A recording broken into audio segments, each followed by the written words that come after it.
Nouveau numéro de Reporter sur France 24. En décembre dernier, le Parlement indien a adopté une nouvelle loi très controversée sur la citoyenneté. Pour beaucoup d'observateurs, le texte est une étape supplémentaire dans la mise en œuvre de l'idéologie nationaliste hindoue radicale du Premier ministre Narendra Modi. Une loi qui facilite l'obtention de la citoyenneté indienne par les réfugiés d'Afghanistan, du Bangladesh et du Pakistan, à l'exception des musulmans. Bref, un texte qui porte atteinte au caractère laïque de l'Inde, l'un des principes pourtant fondateurs depuis l'indépendance du pays en 1947. On retrouve à New Delhi notre correspondante Mandakini Gallo. Mandakini, cette loi a déclenché des manifestations violentes et une répression inédite en Inde. Comme en France, manifester contre le gouvernement est vu comme un droit basique en Inde. Ainsi, voir la police faire preuve de violence sur des étudiants ou encore utiliser des flashballs pour démanteler des manifestations dans des endroits comme l'Uttar Pradesh a été choquant pour beaucoup d'Indiens. Mais il y a aussi un autre aspect de la répression qui est l'arrêt d'Internet, un mouvement largement mis en place par le gouvernement dans les villes où les manifestations se tiennent en accord avec une loi de l'époque coloniale qui interdit 4 personnes ou plus de se regrouper. Malgré tout cela, les manifestations continuent alors même que nous parlons. Alors on va découvrir justement quelques-unes de ces manifestations que vous avez tournées dans ce reportage. On se retrouve juste après, reportage que vous avez réalisé avec Alban Alvarez et Clément Laborde.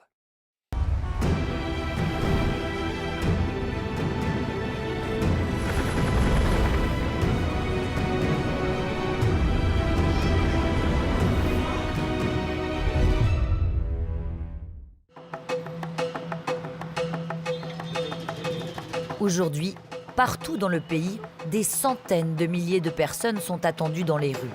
Avec un objectif, faire bloc contre la récente loi sur la citoyenneté.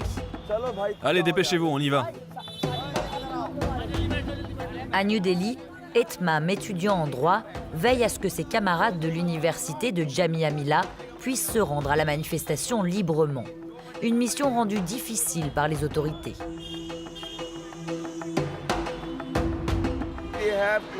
Ils ont fermé les stations de métro. Ils essaient de nous empêcher de nous déplacer. Mais on va y aller car c'est notre droit. Les mauvaises nouvelles ne se font pas attendre. Faites attention, ils ont commencé les gardes à vue.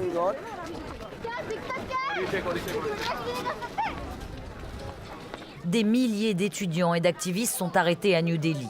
Le message est clair, une tolérance zéro envers les voix contestataires.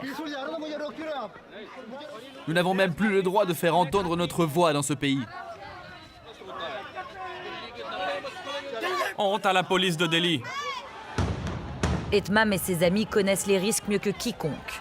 Il y a quelques jours, lors d'un rassemblement pacifique sur le campus historique de l'université musulmane, la police décide de lancer l'assaut sur les étudiants en les attaquant avec des bâtons et des gaz lacrymogènes.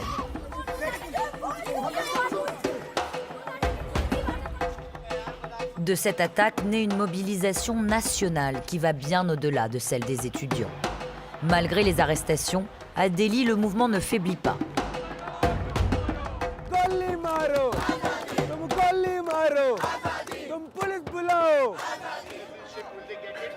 À quelques kilomètres à peine, dans la capitale, toutes les caméras sont braquées sur la Cour suprême indienne. 59 pétitionnaires ont déposé une requête contre la loi sur la citoyenneté. Nos pétitions contestent cette loi et ses nouvelles règles car elles sont discriminatoires et sur de nombreux points.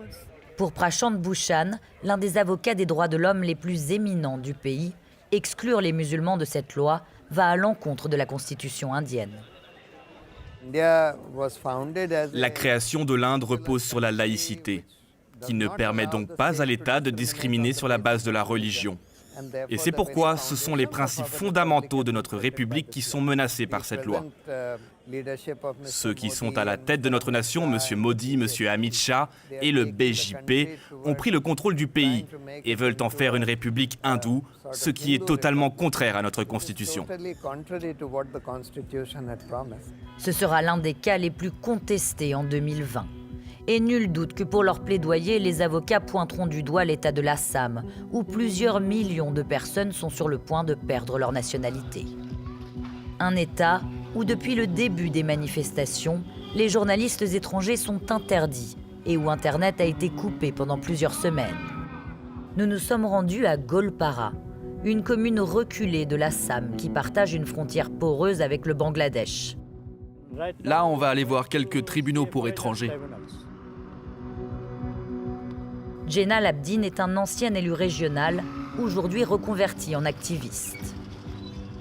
Votre mère a été déclarée étrangère? Depuis plusieurs années, le gouvernement indien mène dans l'Assam une gigantesque opération de recensement des citoyens, appelée le NRC. L'objectif, identifier les étrangers illégaux.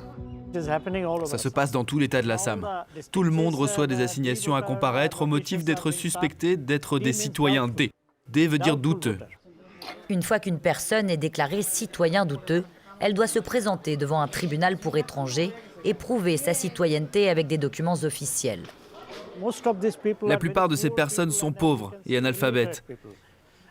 Ils doivent trouver de l'argent pour engager des avocats. Et pour ça, ils doivent vendre leurs terres, leurs vaches et leurs maisons. Et même après tout ça, beaucoup n'obtiennent pas justice et sont déclarés étrangers, puis incarcérés dans des camps de détention. Peu de temps avant notre voyage dans l'Assam, le Premier ministre indien a prononcé un discours accusant l'opposition de propager la peur et des rumeurs autour de la loi sur la citoyenneté.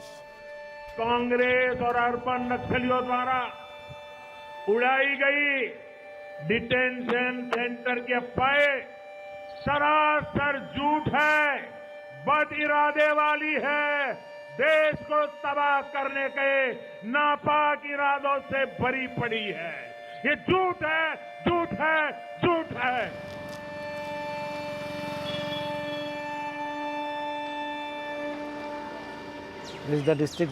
C'est la prison du district. Et à l'intérieur, il y a un camp de détention. Le Premier ministre a déclaré qu'il n'y avait pas de camp de détention. Comment peut-il dire une telle chose alors qu'il y en a déjà 6 dans l'Assam? Fin août 2019, le gouvernement publie le registre du NRC et déclare 1,9 million de personnes apatrides dans l'Assam. La majorité d'entre elles sont hindous, mais la loi sur la citoyenneté va leur permettre d'intenter un recours. Une loi qui exclut les musulmans. Le parti au pouvoir, le BJP, sait très bien que ces gens ne voteront pas pour eux. Alors quand ils en sont vraiment sûrs, ils leur prennent leur droit de vote. Des camps de détention interdits aux journalistes. Mais nous avons pu filmer à 15 km de Golpara, à l'intérieur de l'un d'eux, toujours en construction. Une fois terminé, il pourra accueillir 3000 détenus suspectés d'être des étrangers illégaux. Le seul activiste à avoir pu se rendre dans l'un des camps déjà opérationnels, c'est lui, Archmander. Ce que j'ai vu était proche de l'enfer. Ce ne sont pas des centres de détention, ce sont des prisons dans des prisons. Ces détenus n'ont aucun droit, pas même ceux dont un meurtrier bénéficie.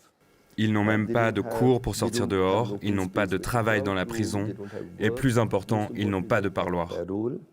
Aujourd'hui, comme beaucoup dans le pays, il craint que le gouvernement de Narendra Modi n'applique ce type de recensement à une échelle nationale. Une mesure qui sèmerait le doute sur la citoyenneté de millions de personnes. Toutes les personnes qui ne seraient pas en mesure de présenter les documents nécessaires pourraient en réalité trouver une solution à cette loi, sauf les musulmans.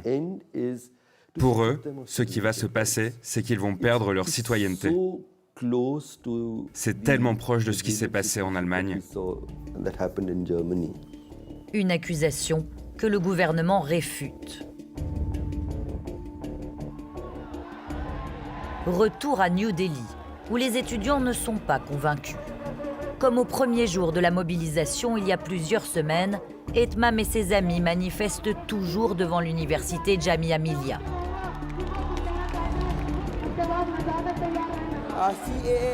La loi sur la citoyenneté et le NRC sont tous les deux complètement anticonstitutionnels. On est venu exprimer notre colère et vous montrer que nous n'avons pas peur de vous. À l'abri des regards, le comité de coordination de Jamia, formé par un noyau d'étudiants de l'université, se réunit chaque soir. Nous avons eu un accès exclusif à l'une de ces réunions. Je voudrais dire quelque chose. J'ai traduit le communiqué de presse d'aujourd'hui et il ne va pas assez loin. Vous ne qualifiez pas clairement la loi d'anti-musulman. Vous écrivez juste qu'elle est anticonstitutionnelle. Pour commencer, c'est anti-musulman, il faut le dire haut et fort. Et si vous ne pouvez pas le faire, pas la peine de vous appeler la voix de la nation.